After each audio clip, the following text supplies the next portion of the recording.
સુરત જિલ્લામાં વધુ એક લાંચી અધિકારી એસીબીના છટકામાં ઝડપાયો છે. માંડવીના કરંજી ગ્રામ પંચાયતનો તલાટી કમ મંત્રી એસીબીના છટકામાં આવ્યો હતો. ઉપરાંત ગ્રામ પંચાયતનો કોમ્પ્યુટર ઓપરેટર પણ ઝડપાયો હતો.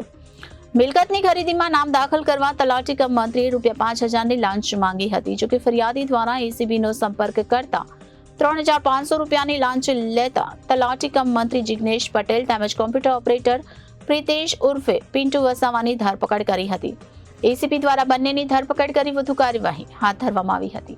થોડા દિવસ પહેલા કામરેજના નવી પાર્ટી ગામના મહિલા તલાટી એસીબીના છટકામાં ઝડપાયા હતા. વડીલો પાર્જિત જમીનમાંથી નામ કમી કરવા માટે તલાટીએ ફરિયાદી પાસે ₹9,000ની લાંચ માંગી હતી.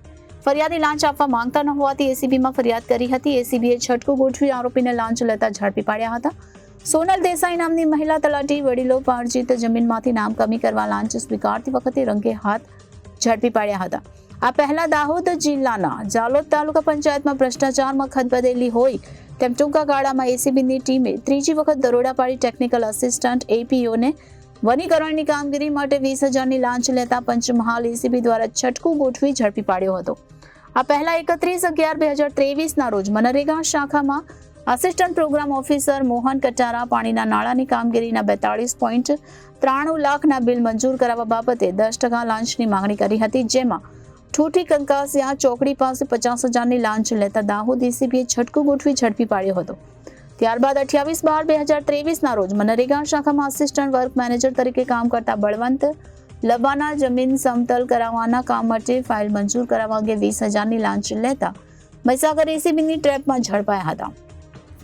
જાલોદ તાલુકા પંચાયત કચેરીમાં મનરેગા શાખામાં ભ્રષ્ટાચાર મોટા પાયે ફળ્યું ફૂલ્યું હોવાનું આના પરથી પ્રતીત થાય છે કે એક જ શાખામાં માત્ર 6 મહિનાના ટૂંકા ગાળામાં એન્ટી કરપ્શન બ્યુરો દ્વારા 3 કર્મચારીઓને જુદા જુદા બનાવમાં લાંચિત સ્વીકારતા બાદ રીતે ઝડપી પાડતા પંચાયત આલમમાં ક્ષિપ્તતાની સાથે ખળભળાટ મચી જવા પામ્યો હતો. ત્યાં સુરત જિલ્લામાં વધુ એક લાંચી અધિકારી એસીબીના છટકામાં ઝડપાયો છે.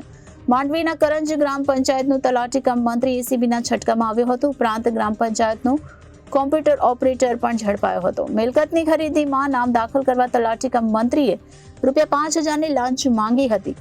જો કે ફરિયાદી દ્વારા એસીબીનો સંપર્ક કરતા ₹3,500ની લાંચ લેતા તલાટી કમ મંત્રી જિગ્નેશ પટેલ તેમજ કોમ્પ્યુટર ઓપરેટર પ્રિતેશ ઉર્ફે પિન્ટુ વસાવાની ધરપકડ કરી હતી. એસીબી દ્વારા બંનેની ધરપકડ કરી વધુ કાર્યવાહી હાથ ધરવામાં આવી છે. Bureau report Janadesh news Ahmedabad.